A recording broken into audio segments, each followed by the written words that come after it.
कैसे? Doctor operation करते समय चाकू चलाता है, कैंची चलाता है, सुई चलाता है, टाँके लगाता है, हैं? और वो क्या करता है? चलाने से पहले सुन्न कर देता है। सुन्न करने से चाकू चले, सुई चले, दर्द नहीं होता, अनुभव। बिल्कुल भगवान वही करते हैं मृत्यु के समय, सुन्न कर देंगे बुद्धि को, चित्त को, अहंकार को। और जैसे दूसरा शरीर नया मिलता है, तत्काल बुद्धि मन चित्त को खोल दें, नई स्मृति के साथ में सारे दुख खत्म। अब जो दुख आएगा वो नया होगा, पर पुराना कोई भी दुख तुम्हारे पास नहीं होगा। है वो पुराने ही दुख, पर हमें वो नए लगेंगे, इसलिए हमें ज्यादा पश्चाताप होता नहीं है। इसलिए बंधुओं, श्रीमद् भागवत के माध्यम से भगवान सुखदेव राजा परीक्षित को समझाते हुए कहते हैं कि जैसे जन्म सत्य है, वैसे मृत्यु ही सत्य है। राजन, मृत्यु तो आएगी, पर कुछ लोग मृत्यु के बाद में सिंहासन पर जाते हैं और कुछ लोग ठटली पे बन के भी जाते हैं। आया है सो जाएगा राजा रंक फकीर, कोई सिंहासन चढ़ चले, कोई बंधत जात जंजीर। दो प्रकार की मृत्यु आती है राजन।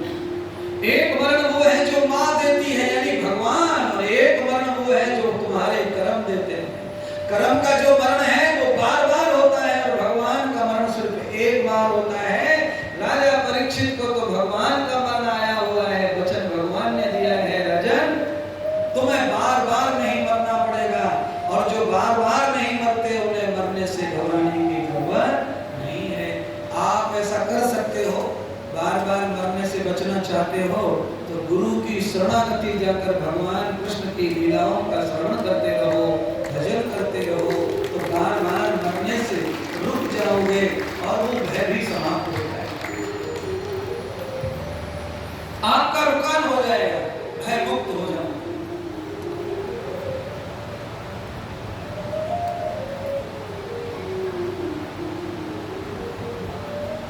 ये निरंतर कथा बह रही है अधिक मास में।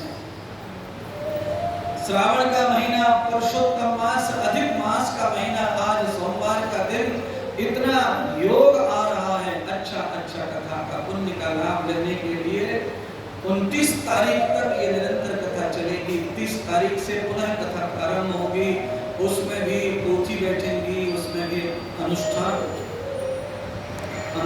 होगा।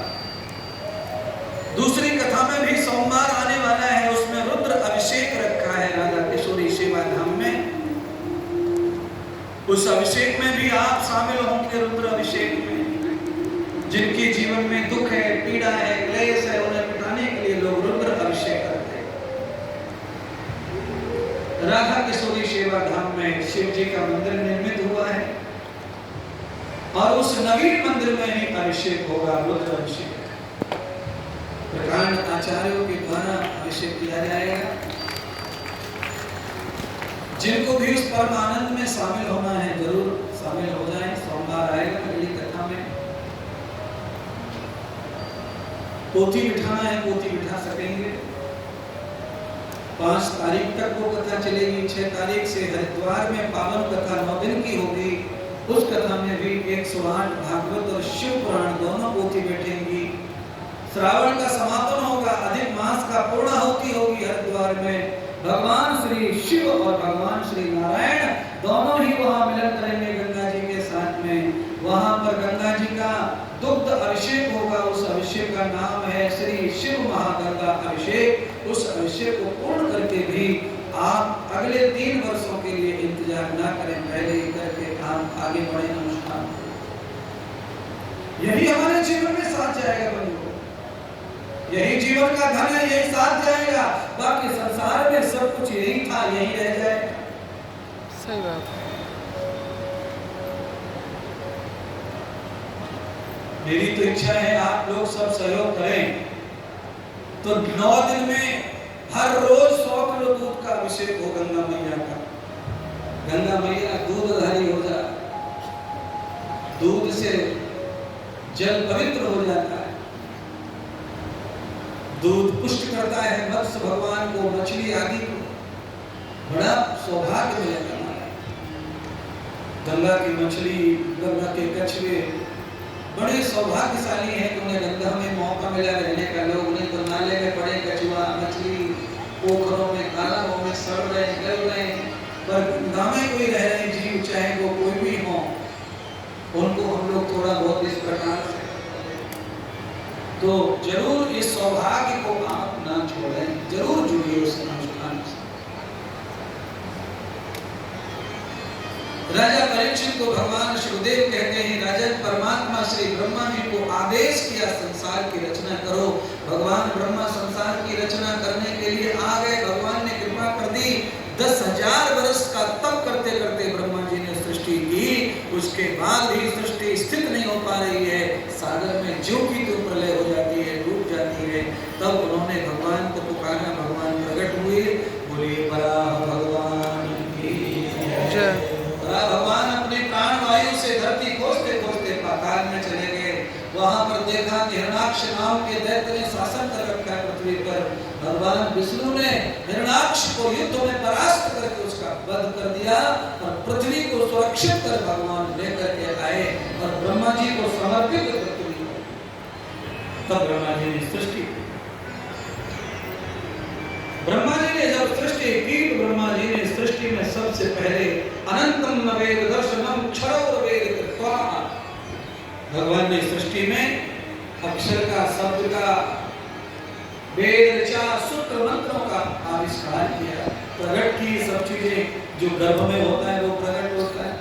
मेरे गर्भ में जो है वो देखो व्यासपीठ से प्रकट हो रहा है कि नहीं हो रहा है। मेरे पेट में जो माता खेल रही है ज्ञान की, वो ज्ञान की माता यहाँ से निकल रही है। ऐसे ही भगवान ब्रह्मा के पेट में समस्त सृष्टि समाई थी, उन्होंने सारी सृष्टि को अपने मुखमंडल से बाहर निकाला। बेहतम वेद रूपाय, भगवान अक्षर शब्दों के जन्माता बने, स्तुति ऋचा मंत्र कृति के भी निर्माता बने। भगवान के माध्यम से ये सब प्रकट हुआ। भगवान ने मानवीय सृष्टि की रचना करते हुए 27 मनुओं का अवतरण करवाया। सभी मनु तपस्या के लिए जंगल में चले गए। 5-5 हजार वर्ष की तपस्या करके लौटे तो प्रथम पुत्र ब्रह्मा जी के मनु महाराज शत्रुपा ने सृष्टि रचने का आशीर्वाद ब्रह्मा जी से लिया। फिर मानव की सृष्टि प्रारंभ हुई। शत्रुपा और मनु के संयोग से ये प्रथम मनुष्य का अवतरण हुआ। और ये मनुष्य जब अवतरण किया तो जन्म मरण वाला आया।